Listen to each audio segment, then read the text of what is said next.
Good afternoon, everyone. My name's Gavin. I live here in White Salmon now, but I met Mike back when I was in Colorado some 10 or 12 years ago. He was a raft guide at AVA, and I was living in Idaho Springs where he was working. I knew quite a few folks that worked at AVA already, and through those connections, I met Mike. I immediately liked him. He was such a unique character, and just a great guy to be around. Mike was a man of many nicknames. I know out here many of you know him as Out to Lunch Mike. In Colorado, he was affectionately referred to as Get Your Shit Together Mike. He loved his nicknames. At one point on a shuttle ride, he told me all the nicknames he had gone throughout his life. And I really wish I could remember them all now. There were so many. But I do recall that he told me his all-time favorite nickname was Touchy Feeheley. No idea who gave him that name, but he loved it. And I'm sure there's a great story behind it. But I wanted to share a story of my own about Mike. I guess it's a set of a couple of stories, but they all occurred on the last multi-day river trip I was on. I hope these couple of stories somewhat capture the essence of Mike. It was a couple years back, the stars had aligned, and we had won a Middle Fork salmon permit that lined up perfectly with the main salmon permit. A couple of days before our launch, we also had tickets to go watch the remaining members of the Grateful Dead, now known as Dead and Company, at the Gorge Amphitheater. Bound to be a hell of a trip. So there we were, with a great group of friends, headed through the security line to Gorge. Mike gets stopped, pulled to the side by security. We watch as the security guard pats Mike down and takes something out of his sock. He's looking pretty suspicious at this point. Worn out fleece shirt, ragged pants, and a big chunk of some white substance stuffed into his sock. We knew that Mike didn't have any drugs, so we really had no idea what was going on with what he had hidden in his sock. The security guard takes out the chunk of white stuff, breaks it apart, even gives it a good smell. Looking really confused, kind of shakes his head, calls over another security guard, has him smell it too. The other security guard looks really confused, shakes his head too. First guy looks back at Mike and says, is this cheese? Mike shakes his head yes. Then he says, man, you don't have to hide cheese in your sock. You can just bring this in. He gives him the cheese back. Mike walks away. We all laugh at him. Then we laugh harder when Mike puts the cheese back in his sock. Guess you gotta have a snack. So that's the funny, quirky, out to lunch Mike that we all love so much. While Mike was always good for a laugh, he also had a caring, loving, kind side, and was one of the most generous people I've ever met.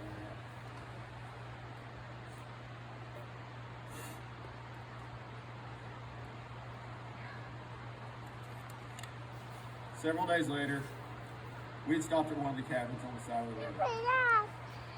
I don't remember what it's called, but they actually have a little store there and they serve ice cold beers. I was feeling pretty down at the time, recently going through a difficult breakup and convincing myself that age was not necessarily on my side anymore. I was probably at an all-time low in regards to self-esteem and self-worth. The group stopped for a bit, but then wanted to head on down to camp. I wasn't really feeling like being around the group at the time, and really just wanted to sip on that beach and sip cold beers for a minute. Mike hung back with me. We talked about my recent breakup. I told him what I had messed up in the relationship, what I wished I would have done differently, whined about how I'd probably grow old and be alone forever, whatever self-deprecating shit I was telling myself at the time. We sat on the beach for at least 2 hours, contemplating all of life's difficulties. Mike was just with me, listening, never judging, and consistently offering kind words of encouragement. Mike had a way of making me feel like I was worthy of love, no matter what I'd been through or what I'd done. Mike let me know that day that I didn't have to worry about being alone, because I'd always have him and many other friends that loved me. The gal running the shop finally closed up and sent us on down the river, but I left that beach knowing that I was loved and that I would never be alone in this world. And that was thanks to Mike. And while Mike may not be with me in a physical form, I know he's still with me. And that's the kind-hearted, genuine, loving Mike that we all love so much. So while Mike was dubbed out to lunch and get your shit together, I always maintained that it was just a farce. A ploy to ensure that Mike could just chill when he wanted to. Mike was a sharp guy, clever, quick-witted, and intelligent. But only when he wanted to be. And only when he wanted you to know that. I will forever be grateful for every minute that Mike shared. I've always admired Mike's kindness and generosity. As I got to know Mike over the years, I realized that he was just a little different. He just wasn't built like the rest of us. He had something special. He had something in him that I wish I could bottle up and feed to the rest of the world. And it would make the whole place a hell of a lot better. So before I sit down, I want to share a passage with you about grief that I hope may bring you some comfort as the days pass. When I was 22, my best friend at the time drowned on our home river, the Ocoee in southeast Tennessee. He was only 23. His name was Stan. We met when I was in 6th grade at basketball camp.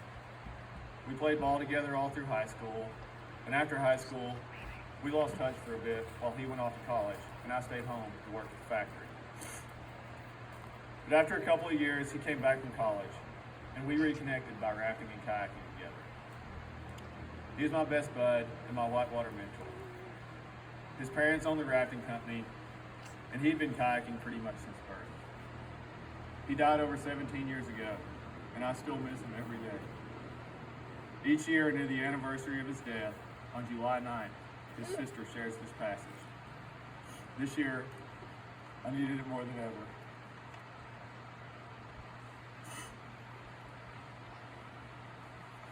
As for grief, you'll find it comes in waves. When a ship is first wrecked, you're in a constant struggle for life, with wreckage all around you. Everything floating around you reminds you of the beauty and the magnificence of the ship that was and is no more. All you can do is float. Maybe you find a piece of the wreckage and you hang on for a while. Maybe it's a physical thing. Maybe it's a happy memory or a photograph. Maybe it's a person who's also floating with you. For a while, all you can do is float. All you can do is stay alive. In the beginning, the waves are 100 feet tall, and they crash over you without mercy. They come 10 seconds apart and don't even give you time to catch your breath. All you can do is hang on and float. After a while, maybe weeks, maybe months, you'll find the waves are still 100 feet tall, but they come further apart. When they come, they still crash over you and wipe you out. But in between, you can breathe and you can function. You never know what's going to trigger the grief. It might be a song, a picture, a street intersection, a bridge crossing, or the smell of a cup of coffee. It can be just about anything, and the waves come crashing. But in between waves, there is life. Somewhere down the line, and it's different for everybody, you find the waves are only 80 feet tall. Eventually, they may shrink to 50 feet tall. And while they still come, they come further apart. You can see them coming. An anniversary, a birthday, a holiday, or maybe even those same landmarks that have always had a wave behind them. For the most part, you can see it coming and prepare yourself. And when the wave washes over you, you know that somehow you will, once again, come out on the other side. Soaking wet, sputtering, still hanging on to some tiny piece of the wreckage, but you'll come out. As time continues to pass, the waves never stop coming. And for some reason, you decide you don't really want them to stop. You learn that you'll survive them. And other waves will come. You'll survive them too. And if you're lucky, at the end, you'll have lots of scars from lots of love and lots of shipwrecks. Here's to Mike.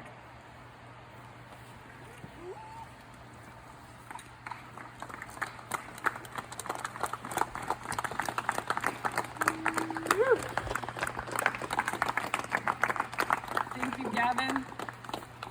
Next up, we have